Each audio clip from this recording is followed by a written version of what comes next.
베드로전서 1장 21절부터 25절 말씀.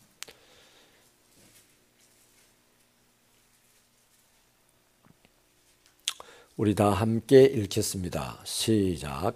너희는 그를 죽은 자 가운데서 살리시고 영광을 주신 하나님을 그리스도로 말미암아 믿는 자니 너희 믿음과 소망이 하나님께 있게 하셨느니라. 너희가 진리를 순종함으로 너희 영혼을 깨끗하게 하여 거짓이 없이 형제를 사랑하기에 이르렀으니 마음으로 뜨겁게 서로 사랑하라. 너희가 거듭난 것은 썩어질 씨로 된 것이 아니요 썩지 아니할 씨로 된 것이니 살아있고 항상 있는 말씀으로 되었느니라. 그러므로 모든 육체는 풀과 같고 그 모든 영광은 풀의 꽃과 같으니 풀은 마르고 꽃은 떨어지되 오직 주의 말씀은 세세토록 있도다 하였으니 너희에게 전한 복음이 곧 이 말씀이니라. 아멘. 그리스도인은 행복해야 합니다. 신나게 이 땅을 살아가야 합니다. 살아가는 자리마다 즐거움이 만발해야 합니다. 그렇게 되려면 그리스도인 자신의 영혼이 지옥 가는 길이 아니라 천국을 가고 있는 길이라는 사실을 분명하게 인지할 때 그것이 가능합니다. 거기서 오는 자신감으로 코로나19 같은 이런 위험도 이길 수 있고 마음을 상하게 하는 원수 마귀도 이기게 되어서 드디어 행복한 인생이 되는 것입니다. 그것이 내가 확신하는 미래의 천국을 이 땅에 옮겨오는 삶이기도 하고 또 그래서 내 삶의 자리가 형편이 어떠든지 큰 기쁨으로 충만하게 되는 것입니다. 그렇게 해서 이렇게 그리스도인이 행복하게 살 수 있는 유일한 비결이 무엇이냐? 오늘 말씀은 거듭남이라고 합니다. 여러분, 죽은 자가 다시 살아났을 때를 한번 상상해 보십시오. 가끔 그런 뉴스를 볼 때가 있습니다. 죽었다고 시체실에 넣어놨는데 꿈틀거려서 다시 회복을 하였다. 이런 사람들은요, 얼마나 즐겁겠습니까? 남아있는 생애 동안 죽을 때까지 그 사실을 상기하면서 즐거워할 것입니다. 죽을 병에 걸렸다고 하는 사람도 다시 치료받는 경우가 가끔 있죠. 이 사람들은 어떻게 했어요? 다시 하늘을 볼 수 있는 것과 또 가족들과 함께 즐거운 아침 식탁을 함께 나눌 수 있다는 이런 사실들이 얼마나 행복하겠습니까? 마찬가지입니다. 그리스도인들도 자신의 삶이 행복하려면 거듭남이 반드시 필요합니다. 그리스도인의 가치는요, 돈이나 또 명예나 지식, 힘 같은 것에 있지를 않거든요. 그리스도인의 유일한 가치는 거듭남에 있습니다. 자, 그렇다면 그리스도인이 무엇으로 거듭날 것인가? 오늘 23절은 하나님의 말씀으로 거듭난다고 합니다. 오늘 이 본문에서 말씀을 씨라고 하죠. 씨는 살아있다면 반드시 열매를 맺게 되어 있습니다. 씨가 죽었다면 열매를 못 맺지만 씨가 살아있다면 1000년이 지나도 다시 땅에 심으면 열매가 맺히는데 30배, 60배, 100배의 결실을 하게 됩니다.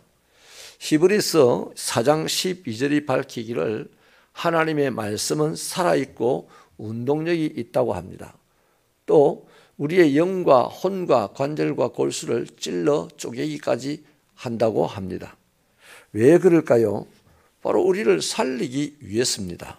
그러므로 하나님의 말씀은 모든 것을, 죽은 것을 살리게 되고 모든 불가능한 것을 가능하게 하고 모든 망한 것을 흥하게 하는 것은 하나님의 말씀입니다. 돈이나 지식이나 명예가 그런 것은 손톱만큼도 할 수 없어요. 하나님의 말씀만 죽은 것을 살리고 망한 것을 흥하게 하는 것이죠. 그렇다면 이렇게 거듭난 사람은 어떻게 살아가야 할까요? 첫째는요, 믿음과 소망을 하나님께 두어야 합니다. 세상 사람들이 소망을 두는 것은 돈이나 건강, 요즘은 특히 자기 얼굴이겠죠. 지식 같은 것들입니다. 그래서 쉬지 않고 일하고 끊임없이 꾸미고 또 배웁니다. 그러나 그것들은 언제나 가변적이어서 우리가 소망을 둘 만한 것이 못 됩니다. 인생은 40대가 되면 얼굴이 다 평준화가 된다고 합니다. 저도 좀 잘생겼다고 늘 생각했는데 요즘 거울 보기 싫어요. 제가 이 영상을 잘 안 봐요. 제 영상을. 너무 못나져 버렸어요. 이제 60이 되다 보니까 얼굴이 맛이 간 것 같아요. 아무리 꾸미고 요즘 화장품도 발라보는데 그것도 소용이 없습니다. 그렇습니다. 40대가 되면 다 얼굴이 비슷하게 생겨갑니다. 50대에는 학력이 평준화됩니다. 아무리 많이 배웠다 해도 50살 넘어가면요, 막 그게 그겁니다. 60살이 되면 건강이 평준화가 된다고 합니다. 여러분, 언제나 변함이 없고 늘 같고 영원한 분은 하나님밖에 없습니다. 그러니 내 건강, 내 얼굴, 내 학력, 내 가진 돈에 소망을 두는 사람은 어리석은 사람이고 변함이 없는 하나님에게 소망을 두는 사람이 지혜로운 사람이죠. 그래서 이런 사람은 하나님 때문에 세상의 형편, 자기의 처지 이런 것들로 인하여 흔들리지가 않습니다. 그래서 늘 승리할 가능성을 가지고 살아가게 되는 것이죠. 두 번째는요, 진리에 순종하여서 자신의 영혼을 깨끗하게 해야 합니다.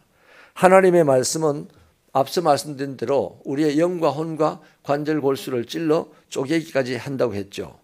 우리는 주님이 오시는 날까지 우리의 몸과 우리 영혼을 흠없이 보존해야 합니다. 이 몸과 영혼을 흠없이 보존할 수 있는 것이 바로 하나님의 말씀이죠. 그래서 우리는 말씀에 순종함으로 내 영혼을 깨끗하게 유지할 수 있다 하는 것입니다. 여러분, 흐르지 않는 물은 죽은 물이라 그러죠. 또 구르지 않는 돌에는 반드시 이끼가 끼게 되어 있습니다. 우리가 말씀에 순종하지 않을 때도 마찬가지죠. 마귀가 이끼처럼 우리 인생에 끼어들게 되고 우리 인생은 예수를 믿는데도 낭패를 보는 인생이 되는 것입니다. 세 번째는요, 거짓 없이 형제를 뜨겁게 사랑해야만 그리스도인의 인생이 행복한 사람이 됩니다. 다시 말하면 거듭난 사람은 거짓 없이 형제를 뜨겁게 사랑합니다. 사랑이 식어진 이 세상살이에 사랑을 회복한다면 그만큼 천국을 올바로 경험할 수 있는 것은 따로 세상에 없습니다. 바로 그것이 천국같이 행복하고 즐거운 시간, 즐거운 장소가 되는 것이죠. 사람은 돈을 벌어서 행복해지는 것도 아니고 자기 얼굴을 가꿔서 행복해지는 것도 아니고요. 또 자기 건강으로 행복해지는 것도 아닙니다. 건강은 힘 자랑하다가 싸우기 쉽고 얼굴은 얼굴 자랑하다가 미움받기 쉬워요. 돈은 돈 자랑하다가 사람들에게 강도당하기 쉽습니다. 그렇기 때문에 우리가 자랑할 수 있는 것은 사랑이에요. 사랑. 사람은 사랑할 때 행복하고 또 사랑을 받을 때 행복합니다. 그래서 예수님도 내가 너희를 사랑한 것 같이 너희도 서로 사랑하라 그렇게 말씀했죠. 그렇기 때문에 그리스도인이 행복하려면 사랑해야 합니다. 사랑이 오래 가려고 하면 뜨겁게 거짓없이 사랑해야 합니다. 주께서 우리의 이 행복을 위하여서 서로 사랑하라고 말씀하신 것입니다. 여러분, 인생이 얼마나 짧은지 모릅니다. 저도 인생이 길 것 같아서 빨리 나이가 들면 좋겠다 했는데 지금 하루 일주일 가는 것이 겁날 정도로 빨리 갑니다. 자고 일어나는데 벌써 목요일입니다. 이렇게 인생이 짧은데요. 24절은 우리가 가슴이 아플 만큼, 나 이 말씀 보면 정말 가슴이 찢어지듯 아파요. 그러므로 모든 육체는 풀과 같고 그 모든 영광은 풀의 꽃과 같으니 풀은 마르고 꽃은 떨어진다. 우리 인생이 이렇다는 겁니다. 얼마나 정확하게 지적을 하고 있습니까? 한 번 주어진 저와 여러분의 인생, 이 짧은 인생을 정말 공허하지 않고 행복하게 살고 싶다면 거듭나십시오. 오늘도 거듭나십시오. 말씀으로만 거듭날 수 있습니다. 그 말씀으로 거듭난 사람만 그리스도인으로서 이 땅을 행복하게 살아갈 수가 있습니다. 그렇지 않다면요, 이 거듭나지 않은 사람이 교회 다니고 신앙생활하는 거 얼마나 힘든지 모릅니다. 깝깝하고 뭐 자기도 죽고 옆 사람도 죽이는 사람이 되는 거죠. 힘이 들어도 살아갑니다. 그러나 마지막에 반드시 탄로가 나죠. 그래서 예수 믿는 저와 여러분이 날마다 말씀으로 거듭나 행복한 인생이 되시기를 소원합니다. 하나님 감사합니다. 이 아침에도 아버지 하나님의 말씀으로 짧고 유한한 우리의 인생에서 자랑할 것은 오직 사랑밖에 없으므로 아버지 하나님의 말씀에 순종하여 우리 영혼을 흠없이 지키게 하시고 하나님 아버지의 사람으로 거듭나 날마다 말씀으로 거듭나 하나님이 약속하시고 날마다 공급하시는 이 행복을 마음껏 누리는 우리 새벽교회 성도들이 되게 하여 주시옵소서. 아침에 날마다 새롭게 해가 뜹니다. 아버지, 우리에게도 날마다 말씀으로 새롭게 행복해지는 역사가 있도록 도와주시옵소서. 예수님 이름으로 기도하옵나이다.